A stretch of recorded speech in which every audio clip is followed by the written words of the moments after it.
Quote from Derek, just don't waffle shite then as I'm tired. How dare you? I'm a serious podcaster, don't you know? Waffle shite. So, when has that ever happened? You're doing it right now. Oh, you tired, mate? What's wrong? Just the kids are doing their tits in now. Hey, that was a quick one. That's what she said. Hey, boom, boom. But no, we had a brilliant time.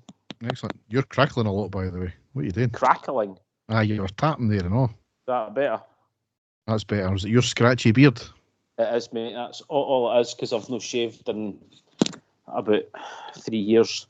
Well, no properly shaved in about 10 years, but never mind. But a familiar opponent, Derek, in the St Johnstone lineup at left back. Sorry, St Johnstone. It's St Johnstone. I've said it again. Take that beer away from that boy. Oh my God! Did you just send me a love heart? I don't know what I pressed there. You gave me a love heart. A love heart. There you go, mate. What can I say? You didn't get that in any other podcast, do you? I'll send you one back, Dave. Did you see that? That was a big turd and a middle finger for some reason. The stadium erupts in red, white and blue. You've never seen anything like it. Let's go.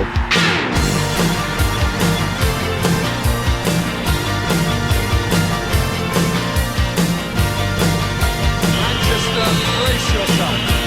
Rangers are coming! Hi everyone and welcome to the next episode of the Are You Ready podcast. As ever, I'm your host Derek and with me is my co-host Dave. Dave, it's going to be another bugger of a podcast to do, isn't it? Yeah, Happy New Year, Derek. Aye, Happy New Year, exactly, aye. First pod of 2025 and it's going to be quite a ranty one, you know, as per the last few have been, haven't they?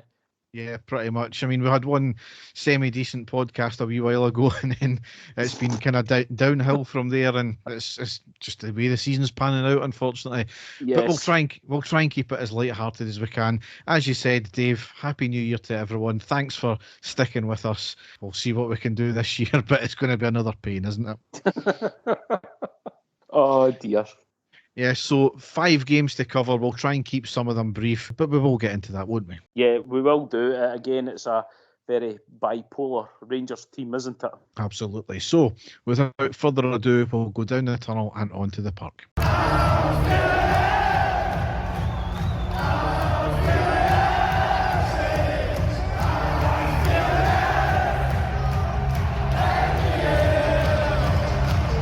So the first game we've got to cover was on Saturday the 21st of December. It was a 1-0 win at home against Dundee in the Premiership. Now, bearing in mind that's coming off the back of the energy-sapping League Cup final we played against Celtic just about 6 days beforehand as well. I think you were scunnered, I was scunnered. We were both tired.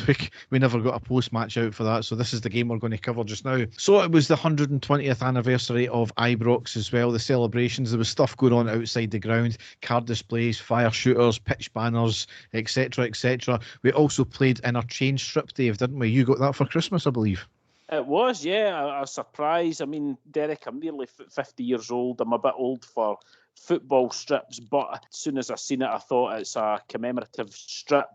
It's a one-off. It's not your normal kind. I didn't expect it, and my son, as a part of my Christmas, surprised me with it. And I've got to say, I'm absolutely delighted with it, but it's not really been much luck so far ever since I've had it.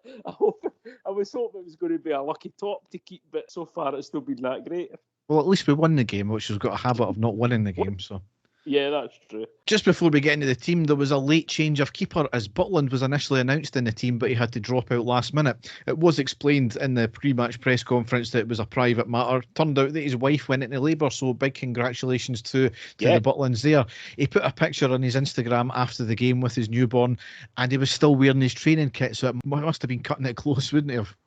Definitely. Either that or he's had to shout at the warm-up to say, you better go now. So, no, as you say, congratulations to the whole family, and all you can hope for is a healthy baby, and by all we've heard, everything is great, and, you know, that'll be him. Just sleepless nights, and it goes on for a long time, as you'll contest to, Derek. Yes, well, that's his fourth, but I'm not earning, thousands of pounds a week, so.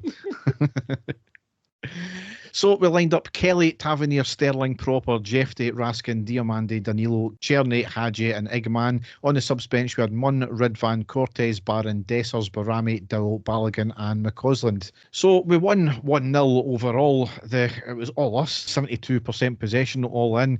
We had 21 shots to Dundee's 5. But we made heavy weather of it, I think. 20th minute, Hadji with a fantastic shot from 25 yards on the right-hand side, hits the top of the bar and out. 24th minute, a lovely one-touch football in the Dundee box, lots of movement, triangle football. Tavernier about to shoot, a bit of a mix-up with one of our players, getting in the road, and it really just deserved a goal.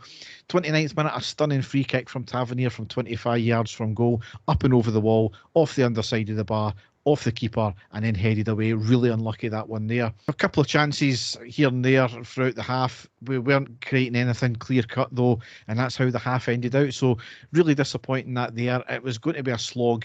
Disappointing considering it's at home as well, and we're normally pretty decent at home as well, but given the exploits of the 120 minutes and the penalties 6 days beforehand, you can maybe understand there'll be maybe a few weary legs in the half. Yeah, no, definitely. I wasn't expecting a classic, but I was hoping that we could at least be winning by half time, but wasn't to be.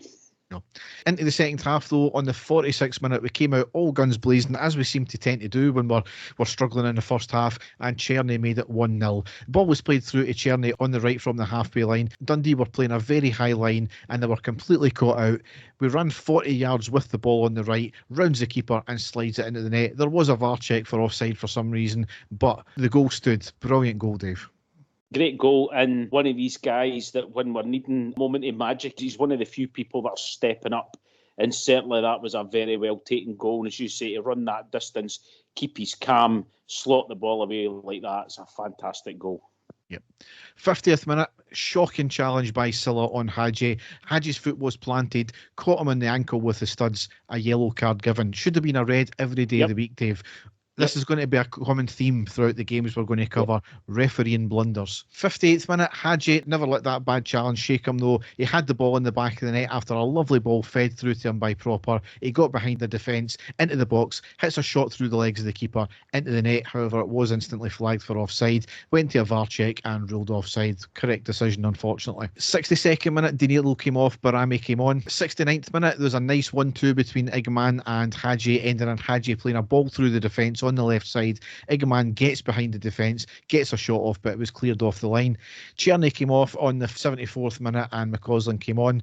75th minute, straight away, McCausland in the middle to Raskin on the right, gets a lovely ball into the box. Eggman gets the ball, shoots it from about 6 yards and off the bar.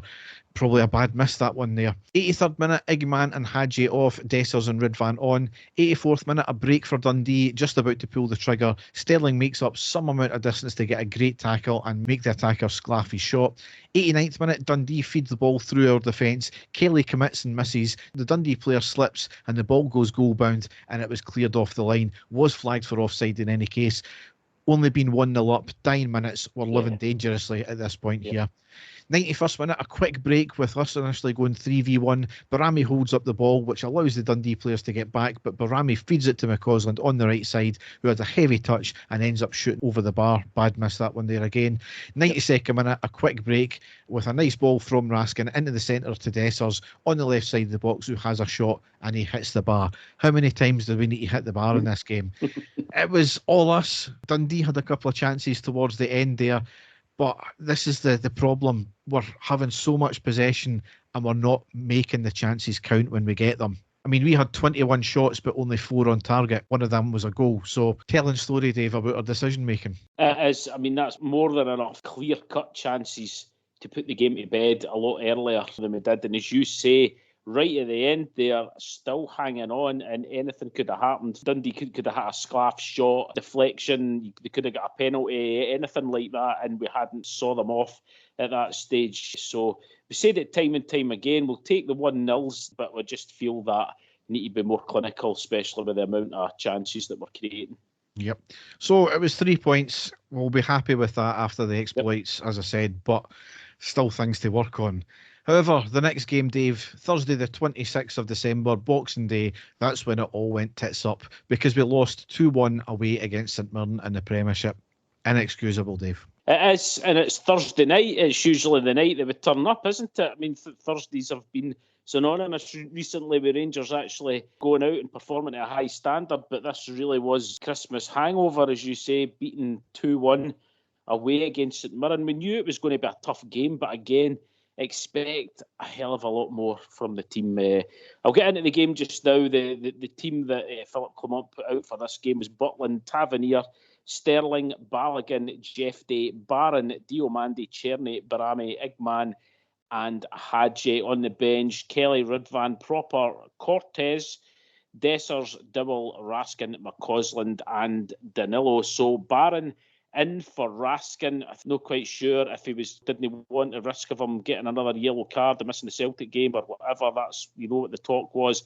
And Sterling playing at centre half because all of our defenders were dropping like flies. Even worse now. Familiar opponent in the St Mirren side playing at left back, one of our former players, Declan John, a player who actually did quite well for Rangers, but I didn't know where he was playing at this stage. But back up, I don't know if he's on loan there or they picked him up on a free, but playing left back for St Mirren against us. So as the game started, good build-up play. Cherny to Diomande at the edge of the box. He shoots way over the bar. A few minutes later, ball into Igman in the box. He's tackled by the St Mirren defender.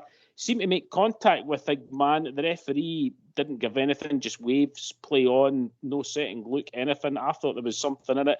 Might have been a bit soft, but there was still certainly contact made.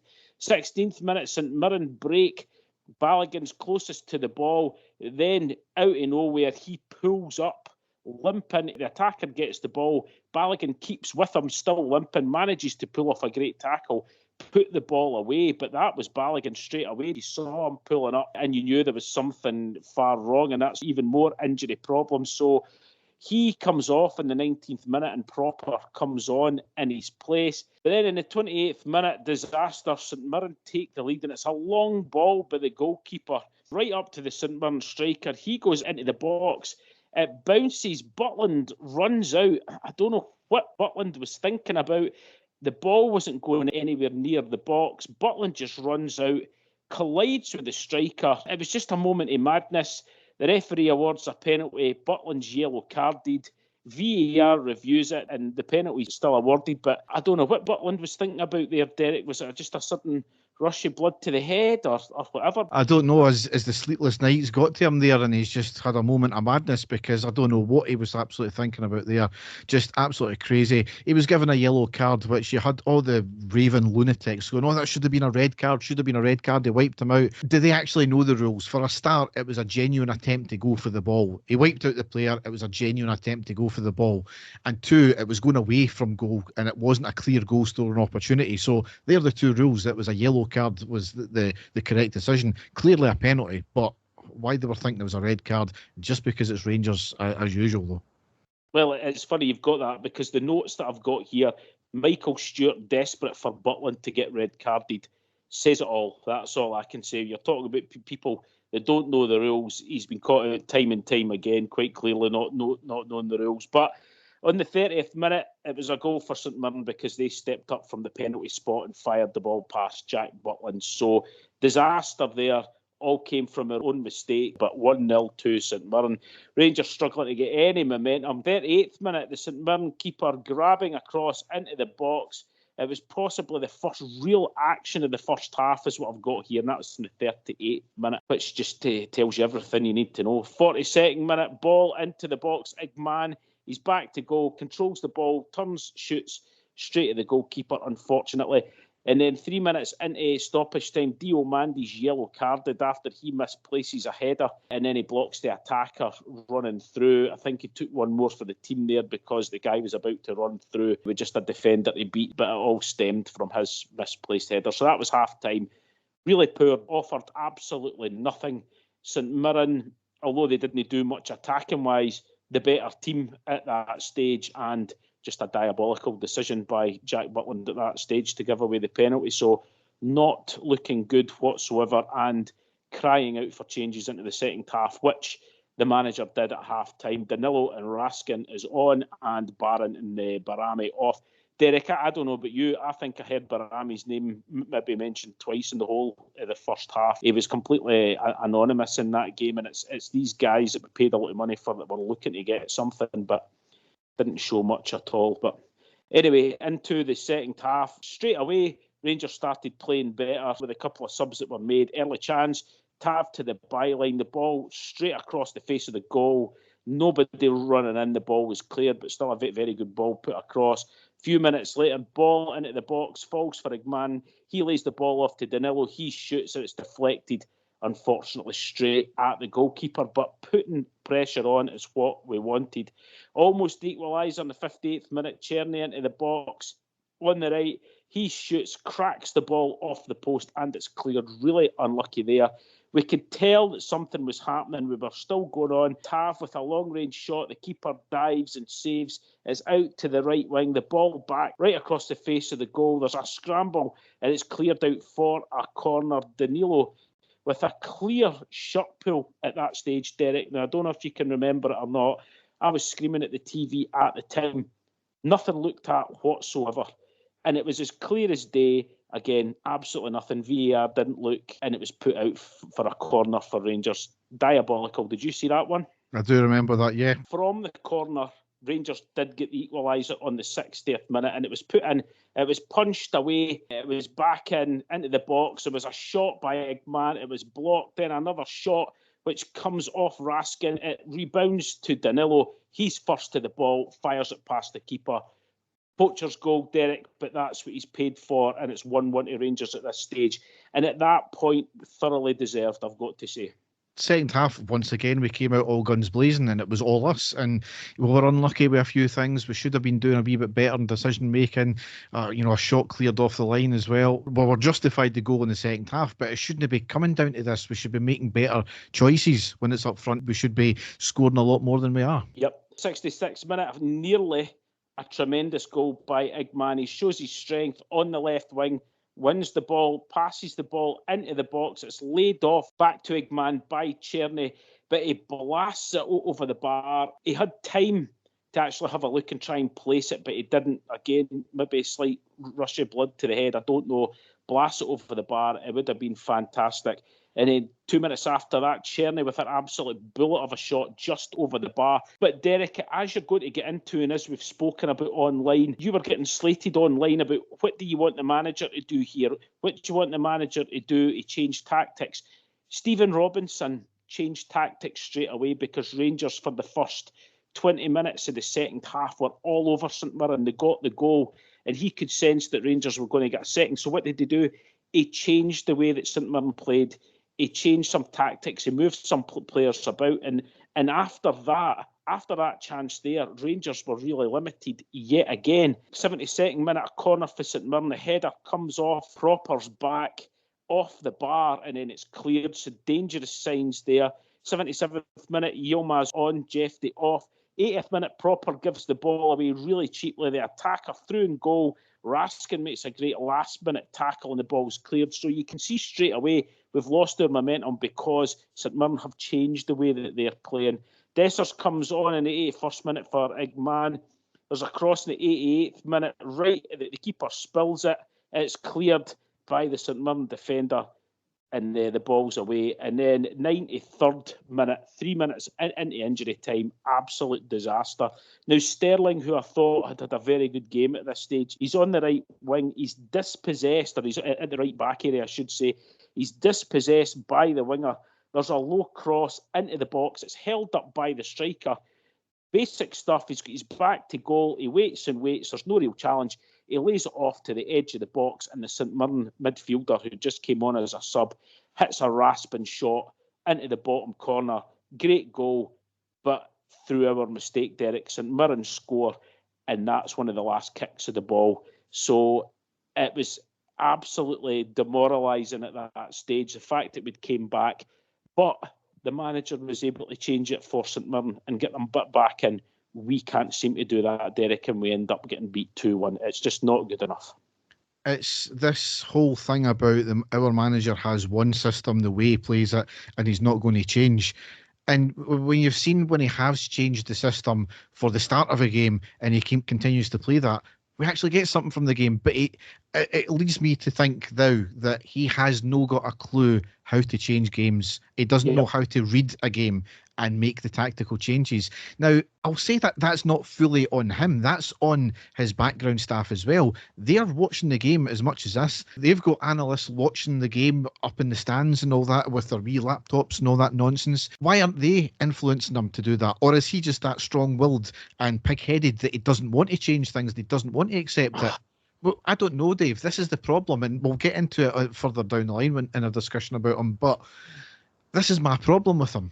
But a draw, a loss, it's about the same just now. It's drop points either way. Even if it was one each in the St Mirren game, still no use to us, Dave. We need to pick up wins, and that's the problem. Definitely. It's frustrating why other teams can manage to make these changes against us, and we just can't seem to do that against them. And you could see quite clearly that St Mirren had changed it as soon as we started getting the upper hand, and it worked for them.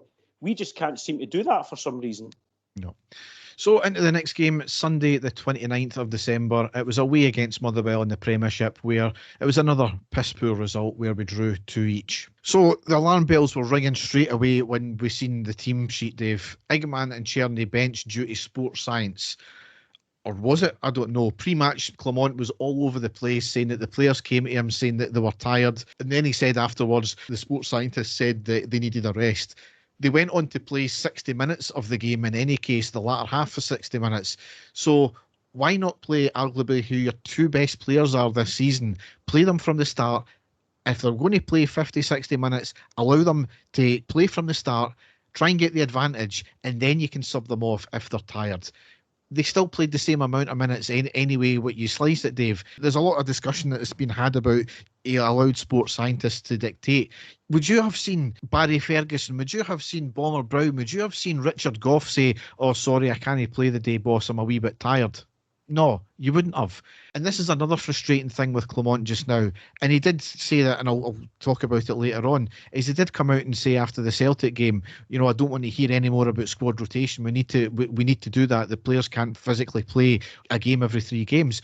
We agree. We agree that players need to be rested from time to time. However, we don't currently have the quality in the depth of squad to do that. So he needs to play his best squad every single game. And then if it's not working and we've not got it, yes, bring players off to rest them. Or go out with the view of wrapping the game up early, and then you can start making substitutions and bringing players off to get them a rest. But no, he does it the opposite way about. You would have never seen this from any other manager. It's unbelievable, Dave. What gets me, and I know it's easy for us to say, the professional athletes, but how is it that other teams manage with much smaller squads than what we do? You hear the players playing half fit and usually play fucking brilliant against us for some reason, but you know, we can't seem to do the same either. And it's true what you say, you would rather have your better players playing from the start to try and get into a winning position rather than having to claw back all the time and trying to play better because we're maybe 1 down or we're playing bad or whatever. It's bonkers. So we lined up Butland, Tavernier, Sterling, Proper, Ridvan, Raskin, Diamande, Dowell, Cortez, Danilo and Dessers. On the subs bench we had Kelly, Barron, Barami, Matondo, Czerny, Jefte, King and McCausland. So this is what I don't understand, Dave. He's resting players who have played a lot of games, granted, but they're your best players. To bring in Cortez out of the blue, I think he's maybe started 1 or 2 games this season so far. Dave, makes no sense whatsoever. No, especially when he's just back from injury, especially when it's a game that we really need to go out and get points. And I realised that he'd done well at the start of the season before he'd got injured in last season, but he needs to be brought on maybe with about 15, 20 minutes to go to get him back into play and not going hell for leather straight away. And as you say, coming down to sports science, or that was maybe the excuse that he made, he would just know he was going to get ridiculed for that, Derek. So it's really baffling. So in the second minute, it was a shot from Diamande from distance. It was looping in over the bar. 7th minute, long ball from the left to the centre to Dessers, who sclaffed a volley from 6 yards right at the keeper, who spills it and then clears. He's got to be doing better with that, with balls in the box are that good. 16th minute, Motherwell went 1-0 up. A long ball from the keeper. Proper tries to header it away, comes off the Motherwell player and back towards the Motherwell player again, who passes towards goal. Proper too busy claiming for handball. Sterling was chasing back. Motherwell player gets the ball in the box and slides the ball under the left side of Butland. Butland has to be doing better again under his left side. Proper, what's he doing claiming for the handball? You know, you play towards the whistle and then you worry about that. That's what VAR's there for ultimately. So what's he stopping for? A shambles all round. Did it hit the guy's arm? Yes, it did, but it was into his body. There was people claiming online it should have been a handball given. No, it wasn't. I think as well that it was checked on VAR, and it's because there was another passenger played just afterwards that's the reason why it was given. Had it been stemmed from that one, it might have been given.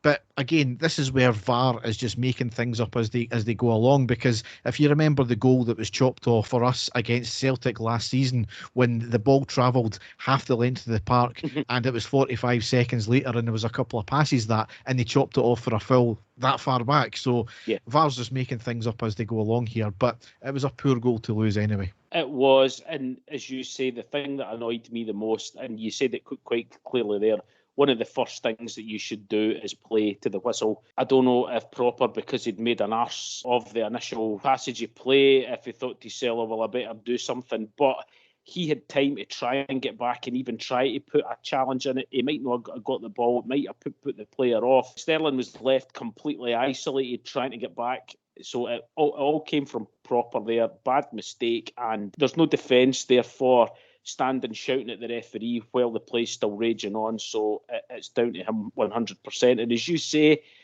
Butland again on his left-hand side looked really slow. I don't know, maybe what's going to come out about his injury played a part in it, I'm not sure, but he seems to have been like that for quite some time, especially with low shots to his left-hand side, hasn't he?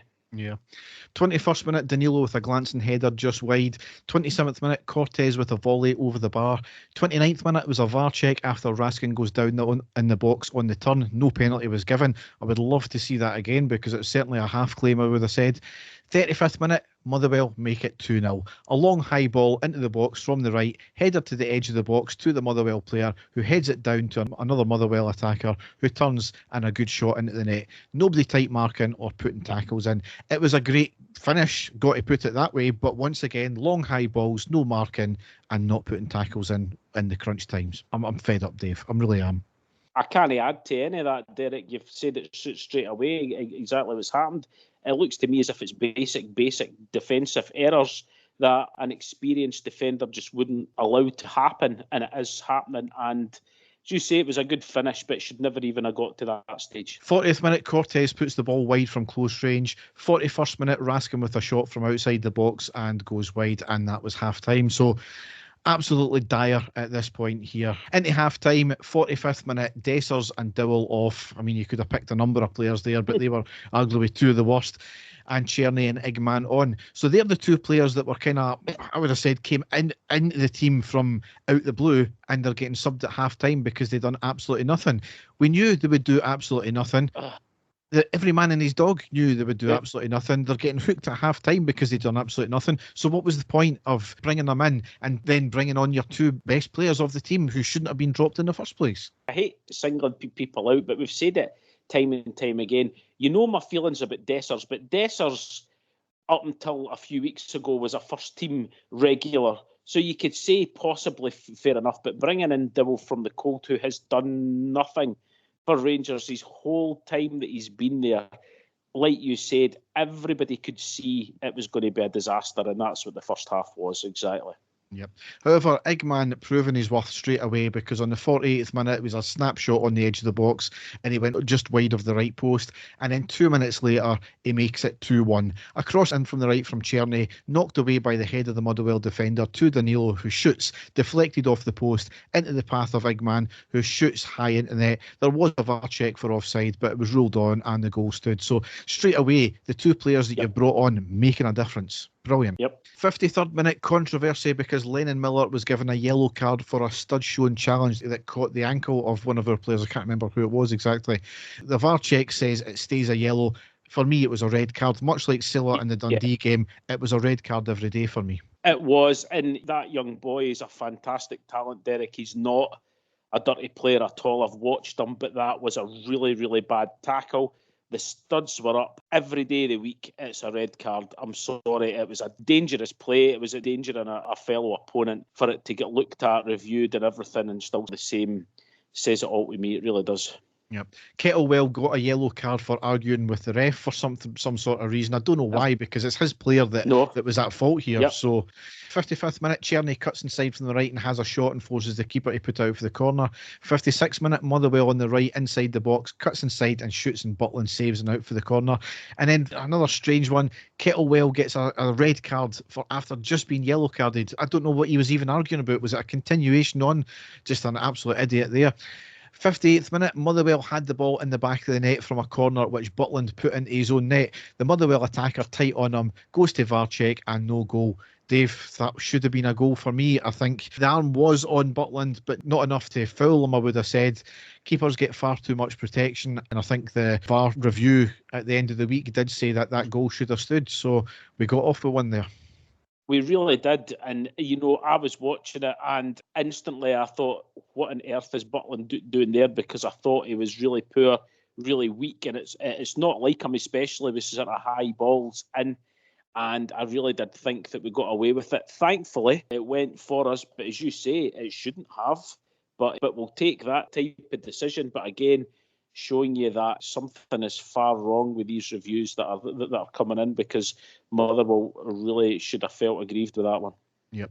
However, on the 63rd minute, Motherwell had the ball in the back of the net again after a free kick was floated into the box that was headed off the bar, back out to the Motherwell player who shoots, saved by the foot of Butland, back out to the Motherwell player again, and he shoots it into the net. There was a long VAR check and it ruled it offside. The initial player who headed it was clearly offside. No need to have as long a check.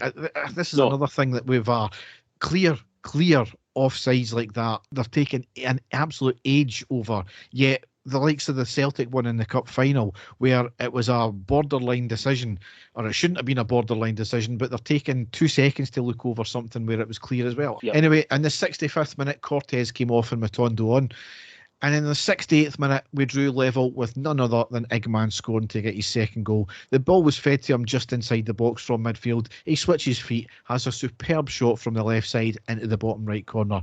Is there anything that this man can't do? It was a fantastic finish. And the more and more games that he's getting, he is becoming more of I hate to say the word elite because I don't want to put pressure, but because we haven't seen, possibly since Morelos in his prime for Rangers, scoring goals of this nature, for this young guy to come in, only playing a handful of games really, to be able to come out away with goals like that. And he's getting better and better by each game, but that was an excellent goal for him. It really was. Yep. 73rd minute, the ball was passed to them into the Motherwell box, deflected into the path of Czerny in the middle, who has a shot from the left side, and it was cleared off the line. 79th minute, long ball punted towards the right side of our box. Ridvan out-muscled, Motherwell get in the box, and they sclaff a shot wide. 82nd minute, Czerny with a great cross from the right into the back post. Matondo headers it over the bar, really has to do better there. 87th minute, a long free kick by Motherwell to the left side, floated into the box, headed high and wide.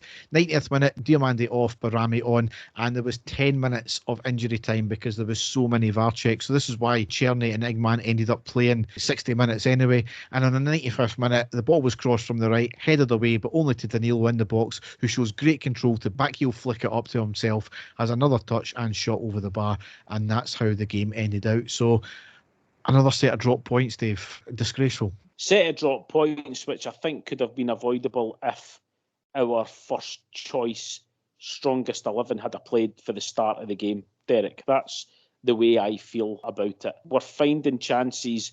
Delighted that we came back for 2-0 down, which is great.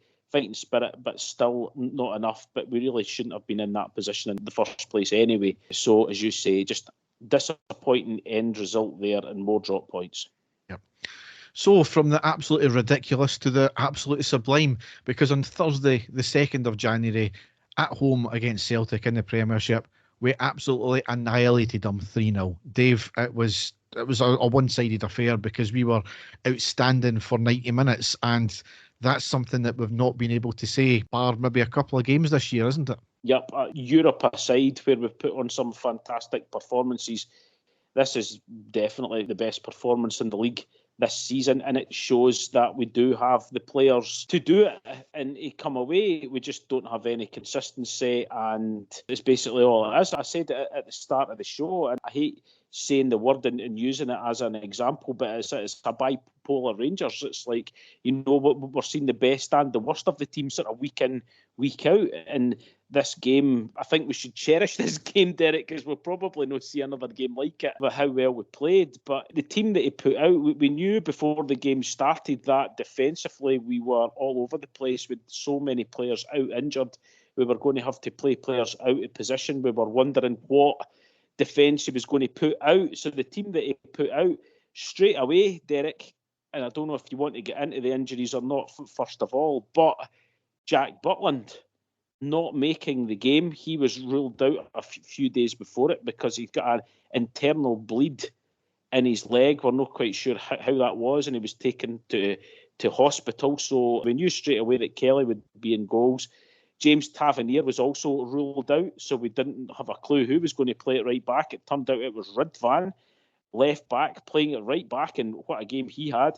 Proper and Sterling in the middle, and Jeffday at left back. In midfield, Raskin, Diomande and Barame, and then up top, Hadji, Cherny and Digman.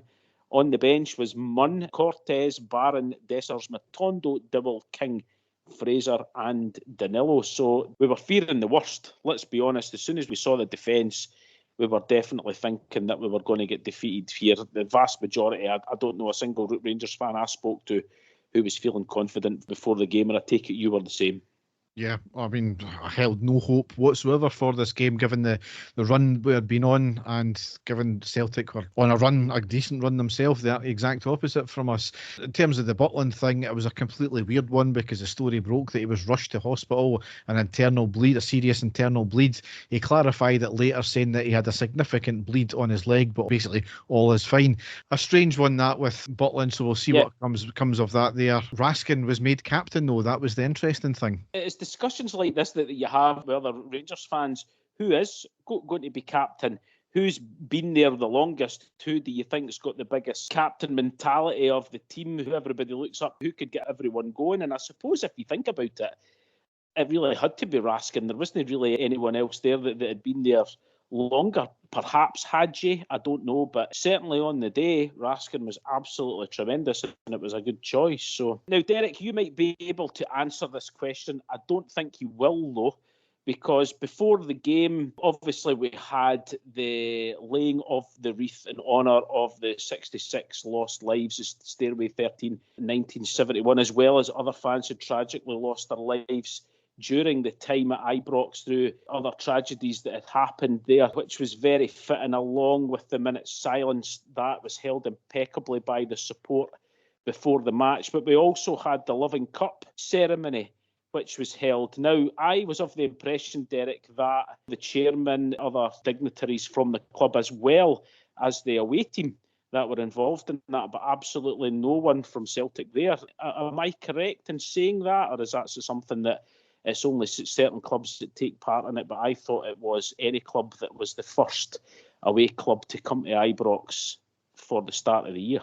So the dignitaries for the away team should be in there. I don't know if the Celtic dignitaries did attend it and they just don't want it to be broadcast because of their own mentalist fan base. It wouldn't surprise me either way, to be honest, if they refused to attend or if they just wanted to be kept out of any media related to it because of that reason. So I don't know, Dave. It's a very strange one. But as I said, I wouldn't put it past either way being the case. Yeah. So the game started, and bar the first 5 minutes of the game, it really was all Rangers, because Celtic had a couple of early half chances. They were putting pressure on the box. There was a couple of really dangerous crosses in, which we were hesitating slightly to try and clear, and we thought, it's going to be one of these games. But after the initial sort of 3-4 minutes, Rangers started to get their foot on the ball, and there was a chance for Rangers. Igman to the edge of the box, a ball out right to Czerny. He puts a cross in. It was headed out to Raskin. He shoots high in the volley. It hits Hadji. He gets the ball to Czerny. A lot of inter-passing stuff. He shoots. It's blocked. Back to Barami. He shoots. It's also blocked and cleared. So I'm thinking to myself, right, okay, we're getting forward. We're getting some shots at goal, but there's nothing paying off. But 2 minutes after that, on the 7th minute, out of nowhere, Rangers take the lead, and what a fantastic goal it was. And it was great play by Raskin. Just anticipate Celtic. That's what he'd done all game. Celtic trying to play the ball out. Raskin robs the ball. He runs to the edge of the box. You're thinking he's going to have a shot. He somehow knows that Hadji's behind him. Hadji makes a diagonal run behind him, and Raskin, he backheels the ball absolutely perfectly into the feet of Hadji. He looks up and hits a fantastic low shot, and it wasn't a powerful shot, but the precision was incredible. Curls it low, past Schmeichel into the bottom corner. Fantastic goal, Derek. 1-0 Rangers. Quick, incisive, right in the face, pinpoint accuracy, and that's what we want, and it was a stunning goal. Yep, Hadji's first goal since he's coming back as well. What a stage to score it. Absolutely fantastic. 13th minute, great break by Rangers. Igman out to Czerny. He hits a shot from the edge of the box. It takes a wicked deflection and crashes off the crossbar out for a corner. I thought we'd scored the second there. Wasn't to be. Really unlucky. From that corner on the left, it was taken by Hadji to the back post. Now, this is the one, Derek, and I was really angry. There was a foul given on Cameron Carter-Vickers, probably one of the biggest, strongest players on the park, and it was given by Proper. Now, before the ball comes in, Hatate has got his arms round Igman's waist, and that's in front of where the ball ended up with Cameron Carter-Vickers. So he's got his arms right round him. Absolutely no review. Referee doesn't stop the play. And if that isn't bad enough, when you look back, the images, you can quite clearly see that Carter-Vickers has got Proper shirt, pulling it back as far as she possibly can before the referee blows. So there's 2 fouls in the box, but Celtic get the free kick because Carter-Vickers is being held, plainly because he was pulling Proper back towards him because of the hand in his shirt. Quite incredible. Absolutely nothing given to Rangers, and Celtic get the free kick. Unbelievable. I seen a still from it after the game, and I just couldn't believe the fact that, fine, see if you're not wanting to give us the foul for it, or the penalty, or whatever it was, right, fine, but then to give Celtic the advantage in the free kick for that, is baffling, Dave. Unbelievable. 18th minute again, Celtic trying to play the ball out from the back. It's picked up by Yilmaz. He runs to the edge of the box, able to cut in, hits a low shot, but not enough power to trouble Schmeichel. 26th minute, Hadji in his own half. An incredible through ball to Barami. Then on to Czerny on the overlap. Ridvan on the overlap, if you can get such a thing, into the box. He shoots, hits the side net, and I thought he'd scored there. I was jumping about. Unfortunately, it wasn't. Great play again. Wasn't to be. 32nd minute, Hadji, he jumps for the ball with Alistair Johnson. Alistair Johnson, again, this is quite incredible. Hadji jumps. Johnson is behind Hadji. Behind him, Johnson jumps up with his elbow in front of him, which hits Hadji in the back of the head. Absolutely no card shown whatsoever. In my opinion, should have been a straight red. And then you hear an idiot like Chris Sutton saying that Alistair Johnson was doing that to protect himself from the back of Hadji's head. Now, Hadji doesn't know where Johnson is. He's right behind him. It's just absolutely diabolical again, Derek. He's not even shown a yellow card for leading with his elbow. Nothing whatsoever, and Celtic get away with one yet again. For there to be not a card given is just unbelievable. And Alistair Johnston has got a history of doing that against us. And later on in that game as well, he led with his elbow going into a jumping challenge with someone, and he hit, I can't remember who it was, hit into his chest. And I don't think a foul was even given for that one there. So he's got history for doing that. But I thought Hadji was going to be going off the pitch with this one, because the way his neck went back, I would have thought he would have got whiplash for that. It was an absolute disgraceful challenge. And once again, Alistair Johnston getting protected by the referees. That's against what the referees are meant to do. They're meant to protect all players. Hadji got no protection there whatsoever. And again, talking about Hadji, a couple of minutes later, an even more baffling decision was made, because the ball is given away by Celtic and it falls to Hadji at the edge of the box. Hadji goes up to strike the ball. The Celtic player comes in, takes Hadji's leg away from him. Hadji gets the shot. It's a clear foul. It hits Hadji's leg, takes him out of the game completely. And Hadji, with the momentum, still manages to get the shot, and absolutely nothing given. It should have been a free kick in the edge of the box to Rangers. And again, that absolute idiot Chris Sutton actually had the gall to turn around and say Hadji made the most of that there. He had absolutely no idea what was happening. It was a clear foul, nothing given. Derek, I take it you saw the same as me. He was hit before he even hit the ball there. Absolutely disgraceful. And that was just a couple of minutes after Johnson. She should have been sent off for a foul on Hadji as well with the elbow. Quite incredible. 38th minute, Barami in the ball. He runs into the Celtic half. A great run by Diomande. And Barami puts through an incredible through ball. I don't know how he done it. Diomande into the box. He dithers on it just slightly. To be fair to Cameron Carter-Vickers, a great last-ditch tackle. I thought Diomande was going to get the shot away. He didn't. And then 1 minute into injury time, 46th minute, Jeffrey with a yellow card for a high arm on the Celtic winger, which again, purely accidental. Absolutely nothing in it whatsoever. Not anywhere near as bad as Alistair Johnston, but Jeffrey gets yellow carded for it. There was no danger in goal at that stage, and Jeffrey gets the caution for it. Again, I'm baffled by that one completely. A couple of more things happening before that. Celtic with the corner, it's cleared to the edge of the box. There is a shot, it's probably the only shot that they got. Straight at Kelly, thankfully, he makes a good save and the ball is away. 2 minutes into injury time, a yellow card for Raskin, which I still don't know what was for. It came just as the half-time whistle blew. Him and McGregor having a wee bit of words. McGregor had his arms round him. Raskin pushes him off him. The two of them are kind of nose to nose. They get split up.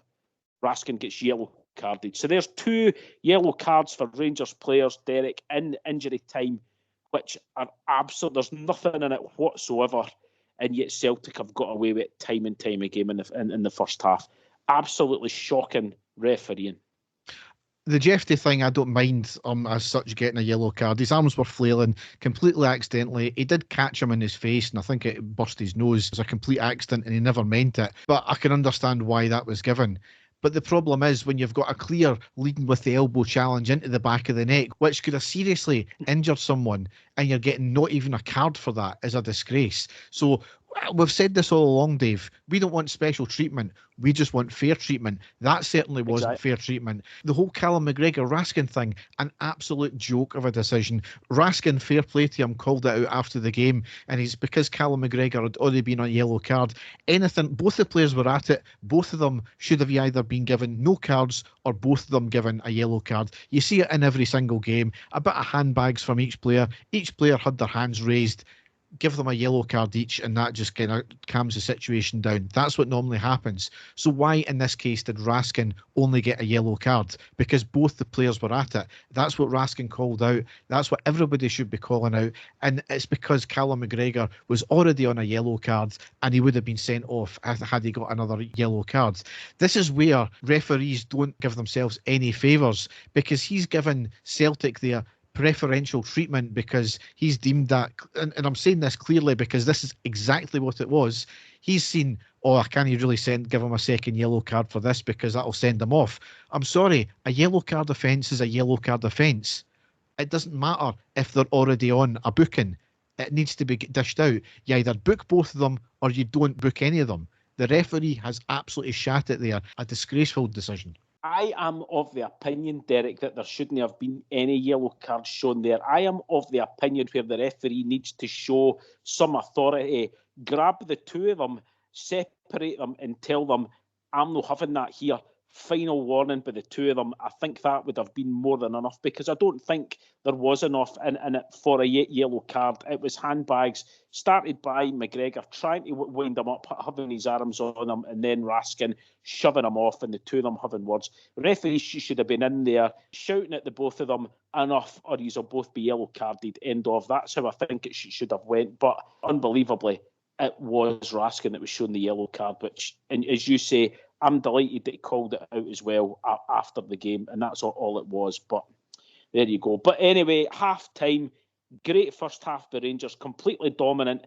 I thought Raskin and Hadji were tremendous in the first half, and we were just hoping and praying it wasn't going to be a carbon copy of the cup final, although I think we played a lot better than we did in the first half of the cup final, and we played well there. I thought we were even better at that stage. So into the second half, and thankfully we didn't lay off, Derek, because we were fantastic in the second half as well. 50th minute, break by Rangers, Cherny on the right, into Barami, then out to Hadji on the left. He hits a long, low shot, saved at the near post. Really unlucky there. 53rd minute, Celtic did get the ball in the back of the net, but we could see it was offside as soon as it came up. I think the only person that didn't think it was offside in the world, surprise, surprise, was Chris Sutton. But on review, you could see quite clearly that it was offside. That was Celtic's real only sniff a goal in the whole of the game. Shows you how dominant we were. 59th minute, Cherny, he races through after a great through ball by Diomande into the box. He strikes the ball past Schmeichel, but it hits the post and goes out. Thought he had scored that one there. Cherny again at the edge of the box, the 65th minute. He hits a shot, it's saved and out for the corner. And after, from the corner, how many times have we said it? Are Rangers ever going to score a goal from a corner? On the 66th minute, we get the second goal, and it was from the corner. It was a fantastic ball put in. One of the smallest men on the pitch, man of the match for me, Nicholas Raskin. He's first to the ball. He gets a header. It is a great save, and it's off the line, and then the ball just falls at the back post, and there's Robin Proper sliding in to blast it into the back of the net. Absolutely delighted, Derek, more than we deserved, and we finally get that second goal, and we knew that we were going to win the game after that. Great pressure from us up to that point, and we got what we deserved. Fantastic goal, and you're taking the words right out of my mouth there. Is at 2-0 at this game, we knew that game was over, because that just knocked the stuffing out of Celtic, that one there. And then a surprise, a player I thought who had a great game playing out of position, Ridvan. If he'd had his shooting boots on, he could have had a hat-trick in this game, and it was a great chance. Ridvan, he shoots, it's saved by Schmeichel. 69th minute, 3 minutes later, another long-range shot by Ridvan, again on target. Good save by Schmeichel. 78th minute, Igman on the break. Carbon copy of the first half of the cup final. He's running through. He's got options. It's just a matter of finding the best pass. He plays it to Barami, but the pass isn't strong enough. Celtic managed to get it cleared. If there'd have been a wee bit more weight on the pass for Barami to run onto, he would have had a clear strike at goal. So, you know, although Igman's been fantastic, sometimes his final ball, Derek, but what can we say? He's a young player still learning, but that really should have been 3 there, in my opinion. 80th minute, sub Danilo comes on for Barami, and what a substitution that was, because in the 81st minute, with his first touch of the ball, Danilo makes it 3-0 to Rangers, and it's Jefty on the left wing. A low cross, it's blocked by the Celtic defender and falls perfectly for Danilo just outside the 6-yard box, and he just lashes it into the net past Schmeichel. 3-0. Good night, Vienna. I mean, that was down to the determination from Jefty robbing the ball from the player in the first place, and what a feeling what that must be, scoring with your first touch of the game as well. Yep, incredible. But going from the ecstatic nature of scoring the third goal into Celtic to a real low point in the game. And I said it in the post-match. You've said it on tweets as well. Absolute low moment for Rangers as some absolute fucking idiot throws an object at Celtic midfielder Arnie Engels, hits the referee goes over, finds a coin, it gets handed to the police at the side, gets put in an evidence bag. Why? That's my question. Why would you even think that that's acceptable to do? Absolute moronic, idiotic, doesn't deserve to be watching Rangers play, whoever done it. And I was disgusted at that point. I really was. The person should be given a jail term. They should be banned from not only Rangers, but should be banned from attending football games for life. No place at all for that in the game. Just going to put a bad name on Rangers. And you've seen that straight afterwards. And you've seen that from their moronic fans. And Graham Spears, funnily enough, he always pipes up when something like this happens and is singing. None today. He's just a tit, basically. But that fan, or the individual, because they're not a fan if they do that, put a bad name on our club. And you know what the narrative is going to be now. Celtic will try and use this as an excuse to refuse our fans for the up-and-coming game at Parkhead, the next game. So if that's the case, there should be witch hunts on these people that do this. People will know who that was. So let's get that clear. Let's get that stamped out of the game straight away. There was also allegedly, and I don't know because there's not been any video footage of it or anything like that, things were thrown at Brendan Rodgers as well, but we've never seen anything to do with that. But we'll leave that up to the police to look into. So, yeah, I just don't know what this person thinks that they're going to get out of doing that. What they think is, end up, because all it's going to end up is the club's going to get punished. End of. It's only going to cause problems for the club. So I don't know what they think that they're achieving doing it, but just absolutely ridiculous and no space for it. So the only low point in this game, we should all be celebrating, and that's just absolutely idiotic. Really is. I can't say any more than that. But as I say, that was in the 88th minute. There was 5 minutes to be added, a raft of substitutions, and that is how the game ended, Derek. And that is what we as fans have been desperate to see from Rangers all season, dominating against, arguably the best team in the league, or they are, because they're sitting top of the league.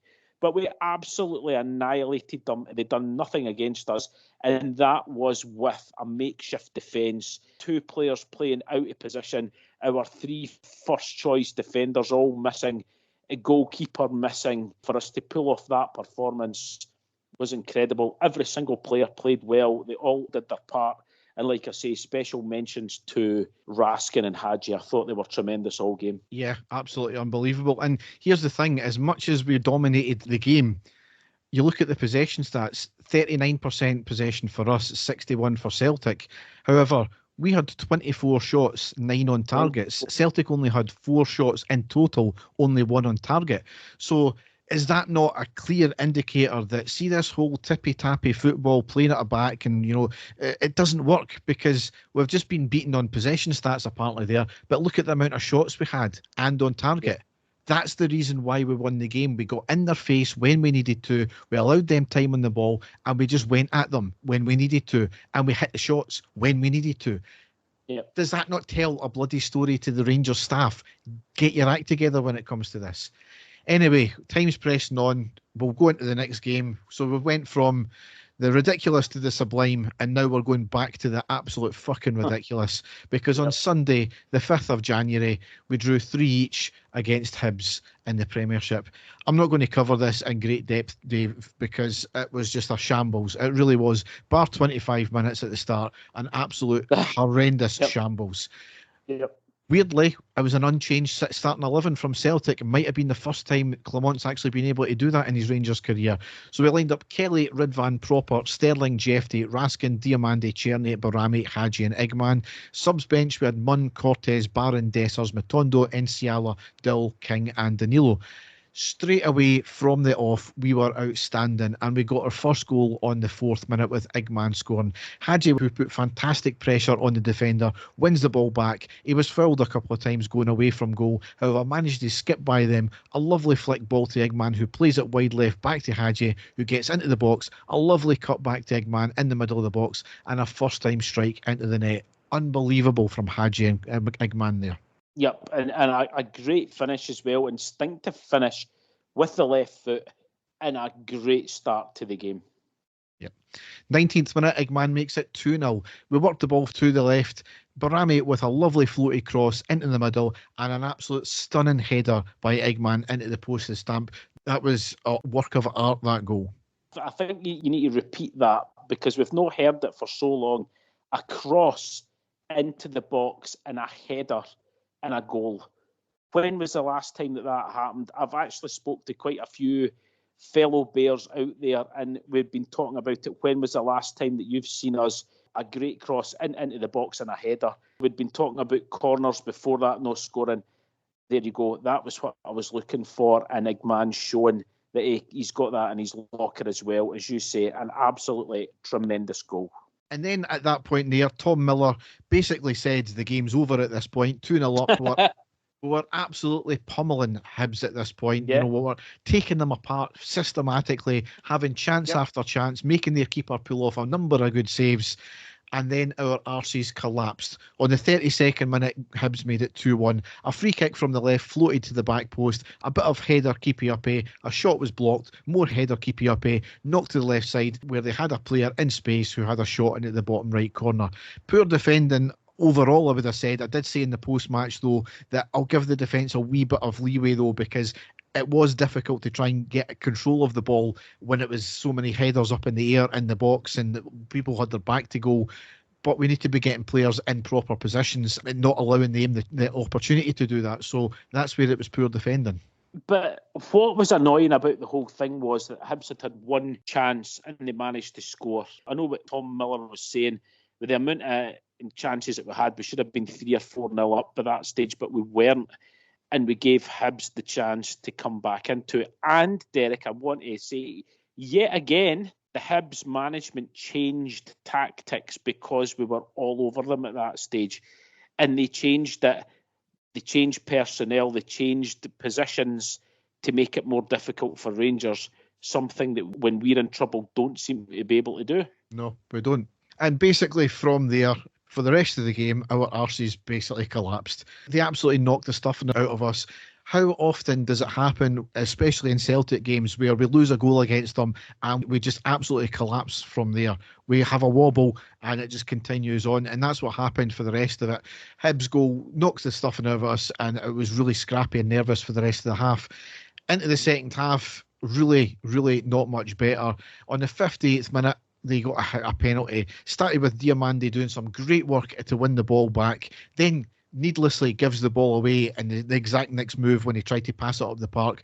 A sweeping move by Hibs, ball into the box, Hadji badges into the side of the player and a penalty was given. A long VAR check and the penalty stood. 61st minute, a penalty high into the middle and Hibs make it 2 each.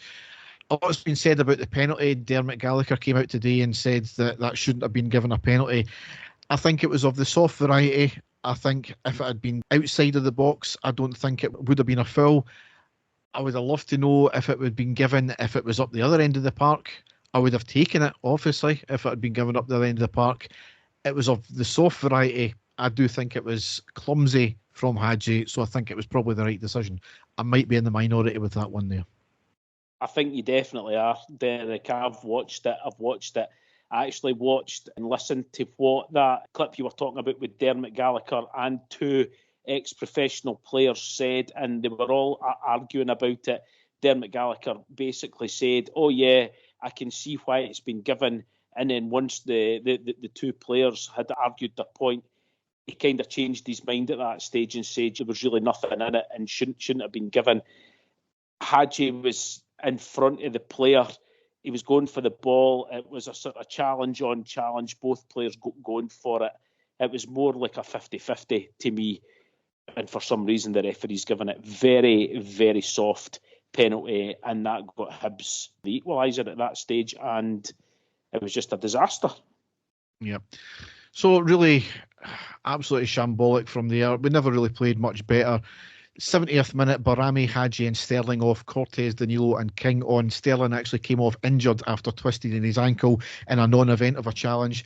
However, out of absolutely nothing, on the 74th minute, Eggman gets a third goal and gets his hat-trick. It was a quick break. We chose the wrong option initially. We lost the ball. We won it back though. Knocked it about looking for the option. Out wide to Czerny. A lovely ball on the deck to Eggman. And with one touch into the back of the net, he scores a perfect hat-trick with his left foot, his right foot and his head. Dave, that was outstanding move. And Dave, what else can I say about Eggman? He's going to be a superstar. What a finish. What an absolute finish. And as you say, a perfect hat-trick. I mean, I honestly can't remember the last time that I've said that about a Rangers player, if ever. It's bound to have happened at some point. But a perfect hat-trick and 3 absolutely fantastic goals. There were none of them that were sclaffs or he was lucky or whatever. The work that he had to put in for every one of the goals was incredible. That was just as stunning as the other 2 that he scored. Absolutely fantastic. And I genuinely thought at that stage, Derek, that was us what had won the game because of 3 pieces of brilliance for that young man. How wrong was I? Yes. What changed that, I think, was on the 81st minute, Czerny came off and Barron came on. Now, Czerny had a good game, I felt. A few people said he didn't think he had a good game, but he was one of the very few creative outlets. Barron comes on, completely different position. That was just telling Hibs, we're quite happy to play for 3-2 now. And what happened 2 minutes later? Hibs drew level and made it 3 each. It was a corner in from the right into the centre, a free header into the net. Poor defending. Kelly comes too far out of his area as well. The execution was fantastic. Can't take that away from him. But that's how you're meant to put a corner in, like that. Right to the dangerous area and a charging in player with a bullet of a header into the back of net. Why can't we do things like that, Dave? It was a good header. It was a good corner. Do we think that Kelly could have done a lot better there? I possibly think he could have. But our actual defending for the corner was really, really poor also. We were inviting them on and it was just a disaster all round for us after fighting our way back from being 2-0 up to making it 2-2 and getting back in front again. It's inexcusable. It really is. Yep. And on the 90th minute, a stunning effort from Eggman, robbing the Hibs player of the ball at the halfway line, drives the ball forward, had it all to do himself. He got wide into the box and had a shot. The keeper was beat, but hits the outside of the post and out. That, if anything, deserved a goal just for that skill alone. That would have been goal of the season. Really unlucky that they could have won the game, but it wasn't to be, and we drew 3 each. I can't say much more about the situation now. Clement has to go because, as you said, Dave, we had somebody having a go at me last night for saying what is the manager meant to do, and you've highlighted it as well. During the game, managers change things. That's what happens. Do you actually think that managers only speak to the players and get information to the players before the game, at half-time and at full-time? No, they don't. They change things about during the game. They communicate to individual players to spread the word out. That's what happens in football. As you've highlighted, other supposedly lesser managers are being able to do it. Why can't Clement? As I said, he's one-directional with things. He has not got a clue how to change it. He brings on the wrong players at the wrong time half the time. He starts with the wrong lineups. We are not going any further forward. We have seen this coming time and time again. What's the point of playing great against Celtic and doing this against Hibs the next game? The whole point about this is where is it coming from? Because the players were fully on top after 25 minutes. Something in the team flipped. Did that come from the players just thinking that the game's done now, we are that far ahead of Hibs, we didn't need to play anymore, and they just switched off? Or did it come from the manager? Either way, if it's came from the manager, that's a complete dereliction in duty and shows that he's completely inept. If it's came from the players, well, it shows you that somebody needs a big boot up their arse in terms of that. And then the manager has to understand when it's going wrong in the game, and he has to be able to change it, which he can't do. So either way, you're looking at dereliction of duty from the manager there. I think the more inexcusable thing was the fact that we scored that stunning goal to make it 3-2. Now, from there, I'm not defending the manager at all because I agree with you 100% and I think he's at fault. Obviously, we had the injury to Dujon Sterling. He had to come off. Leon King had to come on at that stage, who hasn't played a lot of football. But when you're winning 3-2 and at such an open game like that, you need to shut up shop. You need to be able to say, they've scored 2 into us already, they can't score a third. He should have changed it then and there. Tell the players, if the ball comes to you, just get it away. I don't care about the style of football. I don't care how ugly it looks. Just get it away. And in defence, we just look completely powder puff after that. And that's where the manager needs to come in and change things. So it should have changed when we got it back to 3-2, and it didn't. And you just knew that Hibs were going to cause bother from that corner. You could see it coming. And the scary thing about it, Derek, was watching it. You knew the player that was going to cause the bother because he was standing on his own in the box, no one really marking him. And then when the ball came in, he hardly got touched and got the header away. I think the defence and the goalkeeper could have done a lot better. But again, down to the manager to say, right, let's just shut up shop here completely. And it didn't happen. So, like you, Derek, that for me, I've seen it's the final straw. It's not the final straw. It was a final straw a few games ago. The Celtic game doesn't really change anything for me. I don't think he's the right manager to take us forward. I hate saying that because I was desperate to give him the benefit of the doubt. But that last game there really summed it up for me. It really did. So I think we're going to need to get into our heads that unless there's a complete capitulation, he's going to be here till at least the end of the season, which I think is a dereliction of duty of the new board as well. But we'll leave that for another day. Games to come: Thursday the 9th of January away to Dundee in the Premiership, an 8 o'clock kickoff. Sunday the 12th of January at home to St Johnstone in the Premiership, that's a 3 o'clock kickoff. Wednesday the 15th of January at home against Aberdeen in the Premiership, that's a 8 o'clock kickoff again. Sunday the 19th of January at home against Fraserburgh in the Scottish Cup round 4, that's a 14:15 kickoff, but strange that one there. Thursday the 23rd of January away against Man United in Europa League Game 7, that's an 8 o'clock kickoff. Sunday the 26th of January away against Dundee United in the Premiership, that's a midday kickoff. And to round out January, Thursday the 30th of January at home against USG, Europa League Game 8, that's an 8 o'clock kickoff. So game every other day by the look of it here. I'm not being overconfident because I'm not confident in the slightest, but bar those European games, we need to win every single one of those matches. Obviously, the European games are a huge bonus, and going now that it looks as if the season and the league is gone, Europe's going to be huge. We need to get points from one of those 2 games to definitely make sure that we're through to the next round. But certainly all of those league games, I don't care what position that those teams are playing in, we need to be winning every single one of the games. But I can't see it happening, unfortunately. So we'll now go into the news.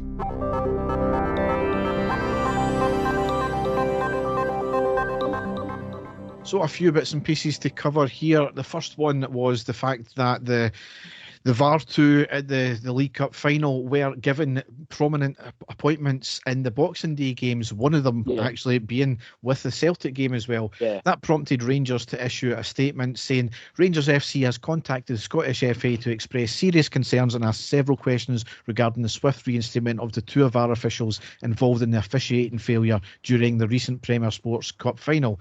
We also note that one of the officials has been appointed to an SPFL Premiership match involving the club that benefited from the error.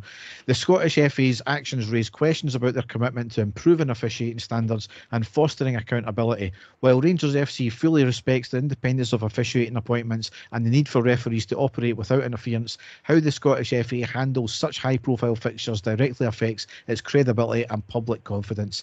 The decision to reinstate the officials so quickly, and in particular for a fixture involving a club which benefited from the mistake in question, has drawn widespread media scrutiny and on the officiating failure player and the officials concerned. This was both predictable and avoidable, and contradicts any stated duty of care from the Scottish FA towards their match officials. Mistakes do happen in football, and how they are addressed matters enormously. We would argue that the Scottish FA demonstrate its desire to improve the quality and consistency of officiating, and do so in a transparent manner. We are not seeking to challenge the authority of this SFA or the integrity or independence of match officials, but to encourage improved standards and accountability. This is not about influence, this is about good governance. Rangers FC expects tangible steps to be taken and remains committed to holding the SFA accountable in the interest of the game. Dave, that was a perfect statement, hitting the nail right on the head. It was going after the jugular as well. It was making sure that they know our position clearly. Of course, it drew some stupid people having a go at Rangers for that and saying, oh, we're trying to influence things. No, we're actually just trying to state the whole point is the fact that where is the punishment? You've just said that two officials have made a big mistake that has cost us potentially a cup win, the money that goes along with that. They're dropped for a game and then they're given high profile games right away. So what training has been done? What accountability is there? It's just a case of saying, oh, sorry, Governor, we'll do better next time, and then we'll move on. They drop them a game and they're put straight back in. That is the whole point. We don't ask for any special treatment, Dave. We ask for fairness. That clearly wasn't it. Great statement. I've got to ask, it's one of the first statements that we've put out in a while that I've thought, wow, that's absolutely word perfect as to what we're looking for. So I don't know if it's the fact that we have the new CEO, we've got a new chairman, if they've had a hand in that, but certainly was straight to the point, absolutely perfect. Again, is it going to make it any difference overall? I don't think so, but as you quite rightly said, it shows exactly where we stand and how we feel on it, and it was done absolutely perfectly. Yep. The Fans Advisory Board had a statement as well, saying that we wholeheartedly support the stance taken by Rangers over recent failures in Scottish refereeing and echo the calls of the Rangers Supporters Association for the club to continue its direct and robust approach in dealing with the SFA on these issues. Sadly, the decision to reinstate inept officials so quickly to high-profile fixtures following their inexplicable decision-making at the League Cup final comes as no surprise. The refereeing department at Hampden has clearly been so emboldened by the mocking disdain that was shamefully displayed by the SFA's CEO Ian Maxwell in a rare public appearance in the aftermath of the final. Stakeholders in Scottish football, not just Rangers, are also done a massive disservice when serious issues raised by member clubs around the professionalism of our officials dealt with in such a flippant manner by the SFA president Mike Mulroney, who should hold himself to a far higher standard. It's surely time for a full independent examination of the processes and governments of Scottish refereeing, including those responsible for administering and developing our referees. Rangers and Scottish football deserve better. Again, nail on the head stuff right there. Fantastic. Yep. As I pointed out on Twitter, is the pool of referees so low and so bad that they keep having to use the same referees time and time again?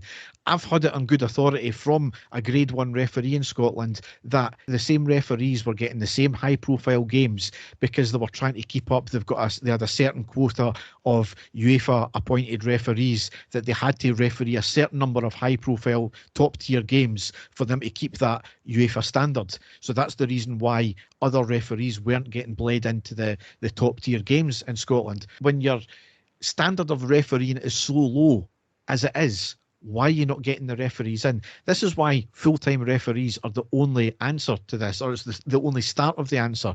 I've said it before, there needs to be some sort of apprenticeship bled in. Start bleeding out the older ones who've got already full-time jobs and they do this as a bit part thing. Start putting a proper apprenticeship in. But this is the thing, the SFA have no money. They had to borrow money, get loans, to get grants, basically, get money gifted to them to needlessly buy Hampden. There was no need to buy Hampden, but they needlessly bought Hampden rather than affecting the grassroots refereeing of the game.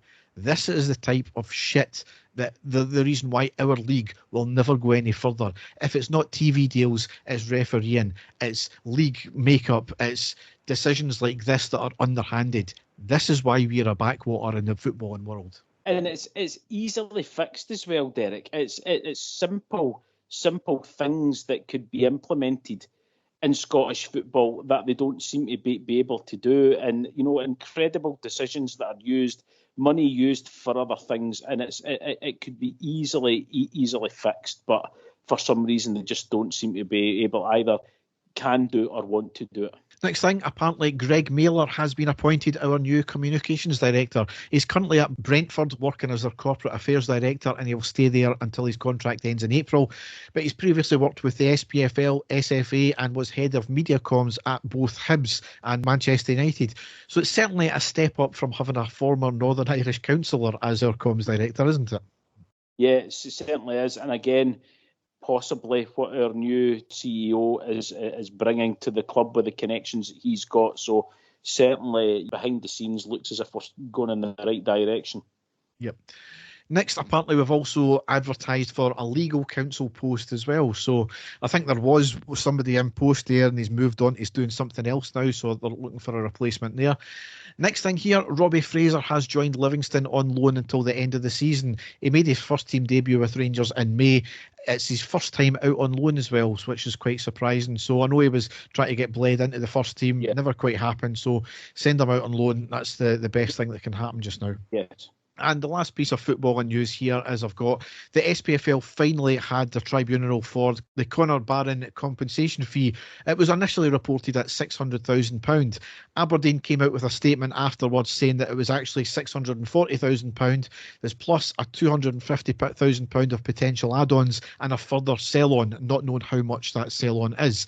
Aberdeen, the statement went on to slam the process and the compensation should have been more due to the cost of developing a player these days, etc., etc. And they've called for a review of the SPFL and FIFA processes. I agree to an extent there. It would possibly stop clubs down south for stealing our best players in Scotland for next to nothing. But their statement is full of utter hypocrisy, given the fact that they were on the other end of this for a few players when they lowballed a few offers for compensation as well. What I can't get round my head is the fact that there's add-ons and there's a sell-on. Now, someone on Twitter did say that it's always been part of the FIFA directive and it's never been disclosed that there's a 5% sell-on as per FIFA guidelines. I don't know if that's true or not. I'm not too sure. But any future development and success of a player is on the buying club. So why does the selling club have any right to that? So let's just take, for instance, that Aberdeen developed Calvin Bassey. We signed him for compensation like we did for Barron. Then we have a run to the Europa League final and he gets sold for 20 million like he did due to his performance in that final. Why should Aberdeen be owed a percentage of a sell-on fee on the back of our success? We've further developed that player.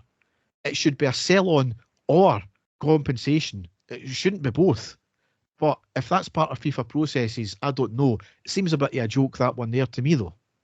Quite incredible. And usually when there is sell-ons, it's written into, the player's contract by the selling club, but that wasn't the case here whatsoever. So, like you, Derek, I'm really, really baffled by that one. So, we'll see if that comes of anything. So, it's now time for Fessel Corner. Luckily enough to find myself in a threesome, just as we were getting stuck in, one let off a noiseless but pungent fart. Did my best to save the culprit's face, but finally killed the passion dead by blotting out, "Okay, which one of you is it?" My housemate and I both applied for the same job and both got invited to an interview on the same day. I really wanted the job, so I spiked his coffee with laxatives.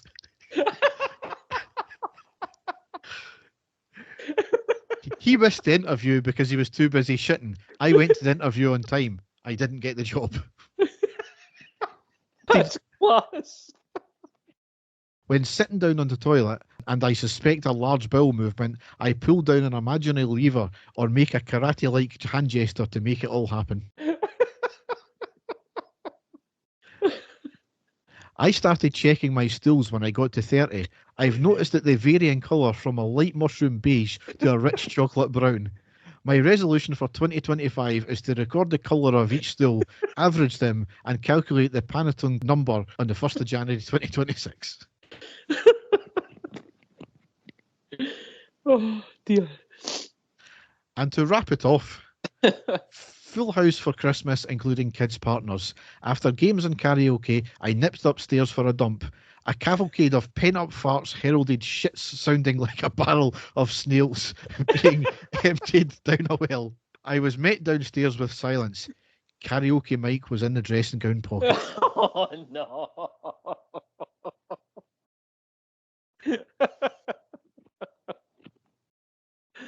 Oh, brilliant. So on that note, we will end the podcast. So, really, once again, not a lot of great things to talk about. One game aside, Dave, it's been a shambles. I've sensed it's going to be like this till the end of the season.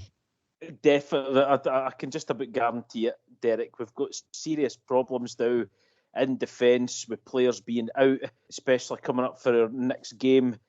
I don't know if anybody's going to come in. I've been talking about it for a while. We need an experienced centre-half to come in to try and shore the goals up at the back. I feel that would be a huge, huge boost to the team if we can do that.